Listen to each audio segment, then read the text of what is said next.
Doctor امجد ثاقب صاحب آپ کے سامنے آج یہاں تشریف لائے ہیں اور آپ کو وہ پیغام دینا چاہتے ہیں، وہی پیغام جو کہ مواخات مدینہ کا پیغام ہے، وہی پیغام جو ہمارے حکیم الامت نے دیا تھا کہ ہوس نے ٹکڑے ٹکڑے کر دیا ہے نوع انسان کو، ہوس نے ٹکڑے ٹکڑے کر دیا ہے نوع انسان کو، اخوت کا بیاں ہو جا، محبت کی زباں ہو جا، کیونکہ یہی مقصود فطرت ہے، یہی رمز مسلمانی، اخوت کی جہانگیری، محبت کی فراوانی۔ خواتین و حضرات، ہم نارڈک ممالک میں رہتے ہیں، یہ ویلفیئر سٹیٹ ہے، ہمیں جو یہ ابھی اخوت کا وہ سارے پروجیکٹس بتائے تھے، شاید یہاں رہتے ہوئے ہمیں ان کی ضرورت نہیں ہے، لیکن آپ پاکستان کے اس معاشرے کا تصور کیجئے یہاں سے ہم آئے ہیں کہ جہاں پہ اگر ایک بیوہ ہے، اس کے بچے ہیں، کوئی اس کی مدد کرنے والا نہیں ہے، کوئی اس کا چولہا جلانے والا نہیں ہے، اس کے بچوں کو کوئی امید دینے والا نہیں ہے۔ ایک گھر کا تصور کیجئے کہ جس پہ ماں اپنے بچوں کو لے کے بیٹھی ہے اور بچوں کا باپ جو ہے وہ مزدوری کرنے کے لیے گیا ہے، اور ماں بچوں سے کہہ رہی ہے کہ شام کو تمہارے پاپا جب آئیں گے وہ پھل لائیں گے، وہ پھر میں آپ کو کھانا کھلاؤں گی، اور سارا دن بچے اس دہلیز کو دیکھتے رہتے ہیں، اور شام کو جب ان کا باپ آتا ہے لڑکھڑاتے ہوئے قدموں سے، پتھرائی ہوئی آنکھیں اور اداس چہرے کے ساتھ، اور جب بچے اپنے باپ کو خالی ہاتھ دیکھتے ہیں تو ان کے پاس اور کوئی سوال ہی نہیں رہتا، ان بچوں کی مدد کرنے والا کون ہے؟ اس معاشرے میں جو خواجہ سرا پیدا ہوتے ہیں ان کو خدا پیدا کرتا ہے۔ آج کی سائنس بھی کہتی ہے کہ یہ میوٹیشن جیسی چیزیں ہوتی ہیں جس میں ان کا کوئی قصور نہیں ہے،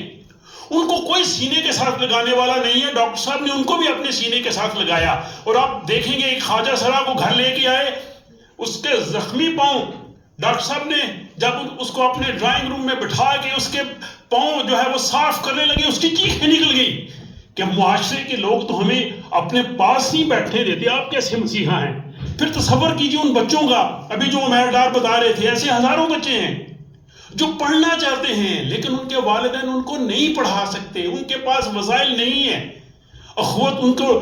تعلیمی سروسز دے رہی ہے، سکول اور یونیورسٹی اور کالجز، اور جب میں ہیڈ آفس میں گیا وہاں میں نے ایک چھوٹا سکول دیکھا، اس میں وہ بچے تھے جو سٹریٹس پہ ہوتے ہیں، جن کا کوئی گھر بار نہیں ہوتا، ان بچوں کو وہاں سے اخوت لا کے ان کو سکول بیگز اور سب ان کی تعلیم کا بندوبست کر رہی ہے۔ اور معاشرے کے وہ لوگ جن کو اپنے گھر والے بھی نہیں رکھتے، جو ذہنی مریض، جو نفسیاتی مریض ہوتے ہیں، اللہ کروڑوں رحمتیں نازل کرے ڈاکٹر امجد ثاقب صاحب کے ماموں ڈاکٹر رشید چودھری پہ، جنہوں نے وہ فاؤنٹین ہاؤس بنایا۔ اس فاؤنٹین ہاؤس کی بھی ذمہ داری ڈاکٹر صاحب لے رہے ہیں کہ جہاں پہ اپنے گھر والے اپنی عزیزوں کو برداشت نہیں کرتے، وہ وہاں پہ رہ رہے ہیں۔ اور پھر آپ تصور کیجئے وہاں بھی یہ اتنی شدید سردی، وہاں بھی لوگ کہہ رہے ہیں سردی، اور ایسے لوگ ہیں کہ جو سیکنڈ ہینڈ کپڑے تک نہیں لے سکتے۔ آپ نے اخوت کلاس بینک بنا کے ان لوگوں کو ان کے تن جو ہے وہ ڈھانپنے شروع کیا۔ اگر میں یہ ساری باتیں کرتا رہوں تو شاید یہ میرا سارا وقت اس میں ہی چلا جائے گا۔ بھی آپ نے سلائیڈز میں دیکھا تو وہ جو اخوت کی شمع ڈاکٹر صاحب نے مساق مدینہ کی درخشاں روایت جو بھولی ہوئی تھی وہ قوم کو بتائی، اور جو پاکستان سے سفر شروع ہوا وہ آسٹریلیا، کینیڈا، امریکہ، انگلینڈ، سویڈن، ڈینمارک اور ان ملکوں سے ہوتا ہوا آج وہ شمع جو ہے وہ یہاں ڈاکٹر ذیشان اور آپ لوگ روشن کر رہے ہیں۔ آپ مبارکباد کے مستحق ہیں، اور یہ ہمارا فریضہ بھی ہے ایک مسلمان کی حیثیت سے۔ جب ہم اس آخری خدا کے کلام کو کھولتے ہیں، ابتدا میں آتی ہے، سب سے ابتدا میں کس عمل کا ذکر ہے؟ وہ مما رزقناہم ینفقون، کہ جو ان کو ملتا ہے وہ خدا کی راہ میں خرچ کرتے ہیں۔ اور کوئی اگر مجھے پوچھے کہ قرآن کی ایک آیت جس میں پورے اسلام کا تعارف ہو تو میں کہوں گا سورہ بقرہ کی آیت 177، فرمایا لیس البر ان تولوا وجوہکم قبل المشرق والمغرب، نیکی یہ نہیں ہے کہ تم اپنا منہ مشرق یا مغرب کی طرف کرو، بلکہ نیکی خدا اور باقی چیزوں پہ ایمان لاؤ۔ اور وَآتَى الْمَالَ عَلَى حُبِّهِ ذَوِي الْقُرْبَى وَالْيَتَامَى وَالْمَسَاكِينَ وَابْنِ السَّبِيلِ وَالسَّائِلِينَ وَفِي الرِّقَابِ۔ کیوں جی قاری نعیمی صاحب ایسا ہی ہے کہ اپنے مال کو خرچ کرو ان سب کے لیے، اور پھر خدا کہتا ہے کہ وہ جو سائل اور محروم ہے ان کا حق ہے۔ سورہ توبہ میں خدا کہتا ہے یہ تمہارا وعدہ ہے میرے ساتھ، ہم نے مومنین کے جان اور مال خرید لیے ہیں، اور پھر کہا کہ یہ میرے دیے میں سے تم نے دینا ہے۔ پھر میں یہ نہیں کہ تم سے لوں گا، تمہیں 1 گنا 10 گنا 100 گنا 700 ٹائمز واپس کروں گا۔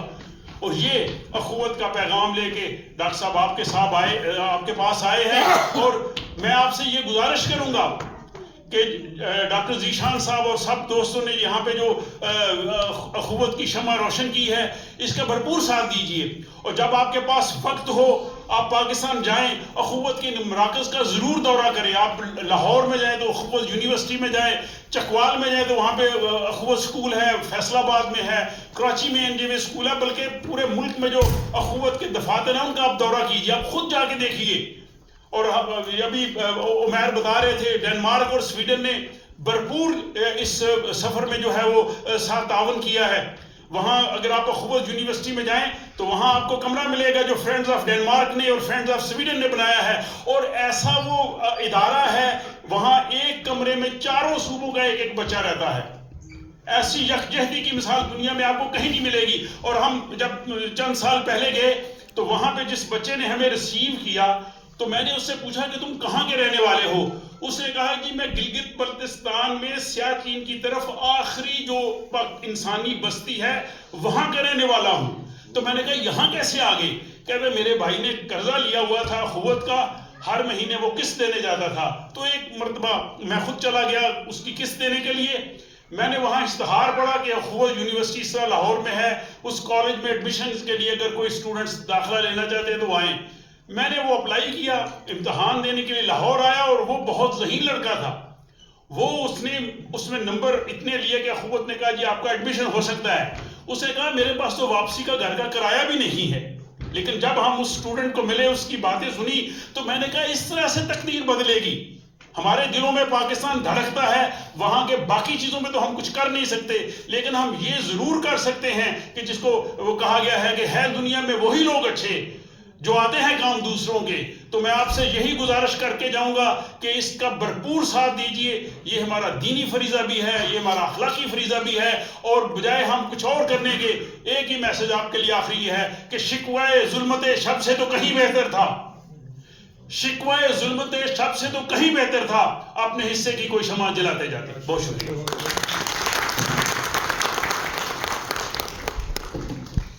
Thank you Kasana.